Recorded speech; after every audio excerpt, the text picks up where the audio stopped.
16ই ডিসেম্বরের আগেই 1,70,00,000 ভোটারের ফর্ম ফেরত পাঠানো হচ্ছে বিএলওদের কাছে।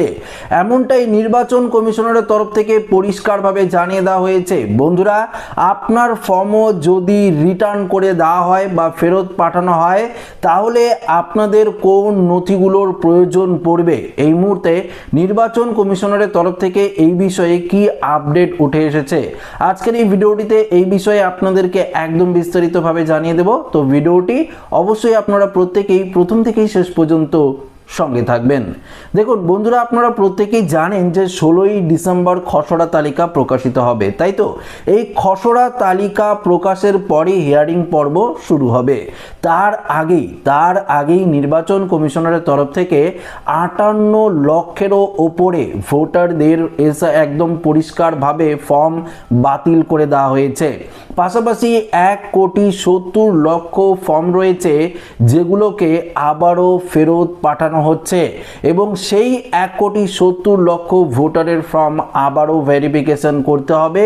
তো এই ভেরিফিকেশনের সময় বিএলওরা যদি আপনার বাড়িতে যায় বা আপনার ফর্মটি যদি ফেরত পাঠানো হয়, এবং সেক্ষেত্রে বিএলওরা আপনার কাছে কি কি ডকুমেন্টস চাইতে পারে, কোন ধরনের এসআইআর এর ফর্মগুলোকে ফেরত পাঠানো হচ্ছে, এটাই আজকের এই ভিডিওটিতে আপনারা জানতে পারবেন। তো দেখুন বন্ধুরা, নির্বাচন কমিশন সূত্রে একটি গুরুত্বপূর্ণ আপডেট দেওয়া হয়েছে, যেখানে বলা হয়েছে এই 1,70,00,000 ফর্মের মধ্যে এমন ফর্ম রয়েছে যেগুলোকে সন্দেহের তালিকায় রেখেছে নির্বাচন কমিশন।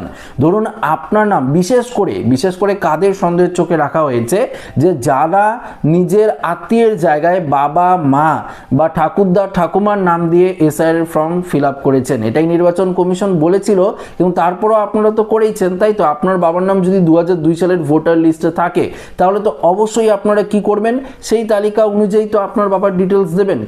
কিন্তু আপনার এক্ষেত্রে কোনো রকম ভুল নেই, কেননা প্রচুর ভুয়ো এবং নকল ভোটার এই তালিকার মধ্যে ইনক্লুড রয়েছে, একদম ইনভলভ রয়েছে, যাদেরকে বাছাই করার জন্যই এই রিভেরিফিকেশন প্রসেস কিন্তু শুরু করেছে নির্বাচন কমিশন।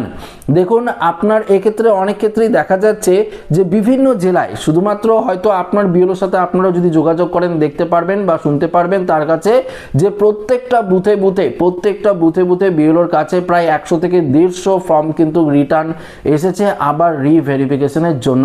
একটাই কারণ, এই নকল ভোটার এবং ভুয়ো ভোটারদের শনাক্তকরণের জন্য আবার এই রিভেরিফিকেশন প্রসেস কিন্তু শুরু করা হচ্ছে।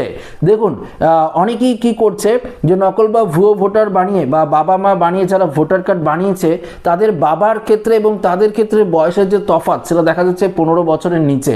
ঠাকুরদা ঠাকুমার ক্ষেত্রে বয়সের যে তফাৎ সেটাও দেখা যাচ্ছে যে ঠাকুমা এবং নাতির মধ্যে দাদু বা নাতির মধ্যে যে বয়সের তফাৎ সেটাও দেখা যাচ্ছে 40 বছরের নিচে। তো এর জন্যই বিশেষ করে সন্দেহের তালিকায় রাখা হয়েছে। বিশেষ করে দেখা যাচ্ছে যে ছেলের মধ্যে বাবার মধ্যে বয়সের তফাৎ মাত্র 5 বছর। এটা কি করে সম্ভব, তাই না? তো এই ক্ষেত্রে আবারও রিভেরিফিকেশন করার জন্য কিন্তু আপনাদের ফর্মগুলোকে রিটার্ন পাঠানো হয়েছে বিএলওর কাছে। হয়তো বিএলও কি করবে, আপনাকে ফোন করতে পারে, না হয় বিএলও হয়তো আপনার বাড়িতে যেতে পারে, তখন হয়তো আপনার সেই আধার কার্ড বা পুরনো যে ভোটার কার্ড রয়েছে সেগুলোকে আবার কিন্তু চাইতে পারে অর্থাৎ বিএলওরা, এবং সেক্ষেত্রে সেই ডকুমেন্টসগুলো দিয়ে হয়তো তারা আপনার ভেরিফিকেশন প্রসেসটাকে বা রিভেরিফিকেশন করে দিতে পারে। যদি আপনারা সত্যিই বৈধ হয়ে থাকেন এবং আপনাদের বয়সের ক্ষেত্রে যদি ভুল থাকে, সেক্ষেত্রে অবশ্যই বিএলওরা বুঝবে এবং রিভেরিফিকেশন করে দেবে, আপনার কোনো সমস্যা নেই।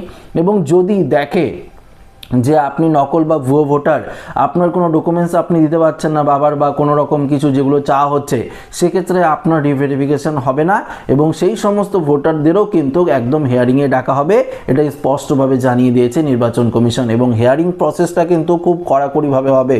বন্ধুরা দেখুন, যখন আপনার বাড়িতে একদম নোটিশ পাঠানো হবে হিয়ারিংয়ের, তখন কিন্তু তার 3 থেকে 4 দিনের মধ্যে বা হাইয়েস্ট 5 দিনের মাথায় কিন্তু আপনাদের একদম হিয়ারিংয়ে ডাকা হবে বা হিয়ারিংয়ে যেতে যেতে হবে, নোটিশের মধ্যেই বিস্তারিত লেখা থাকবে কোন সময় কোথায় আপনাদের যেতে হবে। তবে ডিএম অফিসেই কিন্তু হবে এবং কড়া ব্যবস্থা থাকবে। যখন আপনার সাথে হিয়ারিং যে নেবে ইআরও বা এইআরও, তখন কিন্তু আপনার সাথে যে কথোপকথন হবে সেটা কিন্তু ভিডিও রেকর্ডিং হবে।